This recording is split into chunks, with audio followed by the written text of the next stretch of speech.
Halo, assalamualaikum warahmatullahi wabarakatuh. Selamat sore, selamat berjumpa lagi di channel YouTube Bukan Petani Milenial. Kesempatan kali ini saya akan coba update terkait percobaan beberapa metode modifikasi akar yang harapannya nanti bisa meningkatkan jumlah umbi. Nah, ini ada beberapa yang dari dikupas, kemudian dipotong miring, ada yang dibagi 4, kemudian ada yang dilukai di sepanjang sisi, kemudian dibagi 2, dan reguler. Ini yang terakhir adalah tanam kubur. Bagaimana update-nya? Terus kemudian seperti apa kondisi akarnya dan tunasnya?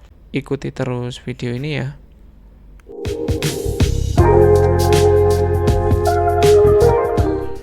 Nah, berikut ini adalah kondisi tanaman singkong beberapa. Ini yang awalnya kita kupas itu ya. Kita kupas jadi 4. Ini hasil kupasannya tidak tumbuh akar tapi akan mengering karena memang akar nggak tumbuh di bagian kulitnya itu sendiri. Ini tunasnya 1, kemudian ini yang dipotong miring. Ini tunasnya terhitung ada 1 yang paling bawah kecil. Kemudian ada 4, kemudian yang selanjutnya ini adalah yang kita bagi 4. Ini masih kelihatan bekas potongannya ya. Kemudian yang selanjutnya ini adalah yang dilukai di sepanjang sisi batangnya. Ini ada tumbuh 2 tunas. Kemudian yang selanjutnya ini adalah yang tanam reguler atau tanam yang biasa dilakukan oleh petani, hanya dipotong biasa kemudian ditanam. Ini tunasnya tumbuh 4, 5, ada yang kecil. Nah, ini yang ekstrim yang dibagi 2.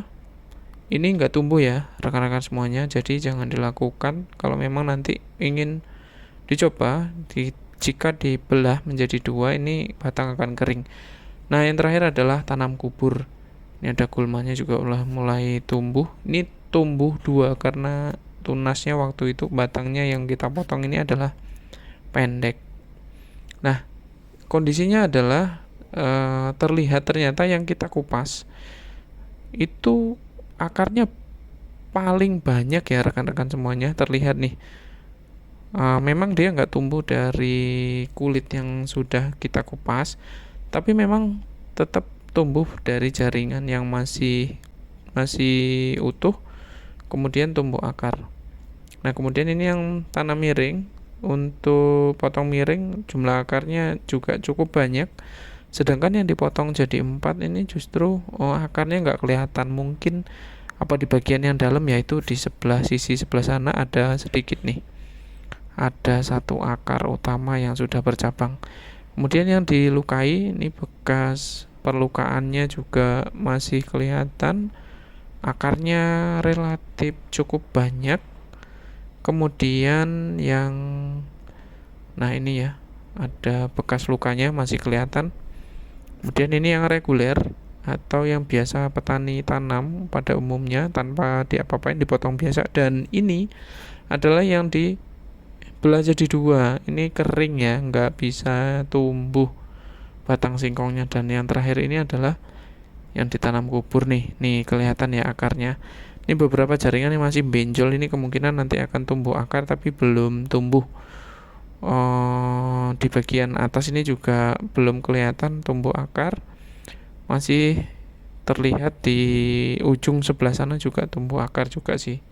Jadi artinya di sisi pangkal dan sisi ujung ini juga tumbuh, terutama yang dekat bagian tumbuhnya tunas ini pasti keluar akar seperti ini. Nah, ini kondisinya yang ditanam kubur. Kemudian itu yang reguler, ini yang dilukai tadi, akarnya juga cukup lumayan banyak. Yang dikupas jadi 4 ini enggak terlalu banyak akarnya. Yang dipotong miring lumayan banyak. Dan yang paling banyak adalah yang dikupas jadi 4 tadi. Tapi tetap akarnya enggak tumbuh di kulit ya. Tapi tumbuhnya itu di batangnya, tetap di balik sisi yang dikupas itu. Karena memang kondisi umur tanaman singkong yang sudah kita coba ini masih sekitar 2 minggu. Kita coba biarkan sampai kira-kira umur 1 bulan ya. Apakah nanti akarnya akan sedikit berubah, tetap yang dikupas tadi tetap lebih banyak, makanya ini kita bumbun kembali supaya pertumbuhan akarnya jadi normal kembali ya. Seperti ini daunnya juga. Nah, ini yang dikupas tadi, kemudian ini yang dipotong miring tadi, semuanya kita bumbun, kita kembalikan lagi supaya pertumbuhannya jadi lebih optimal, mengingat umurnya kan memang masih 2 minggu setelah tanam ya. Ini kita bumbun kembali. Setelah kira-kira 1 bulan nanti akan kita bongkar secara keseluruhan dan kita lihat akarnya seperti itu. Nah, ini yang tanam kubur tumbuh 2 tunas. Beginilah kondisinya ya, kita rapikan kembali. Jangan sampai nanti habis kita cek justru akarnya akan mati atau bahkan tanamannya mati. Nah, kita bumbun semuanya. Nanti kira-kira 2 minggu lagi lah, itu pas umur 1 bulan kita bongkar untuk lihat perkembangan akarnya. Demikian video singkat terkait modifikasi zona perakaran tanaman singkong. Atas perhatiannya saya ucapkan terima kasih.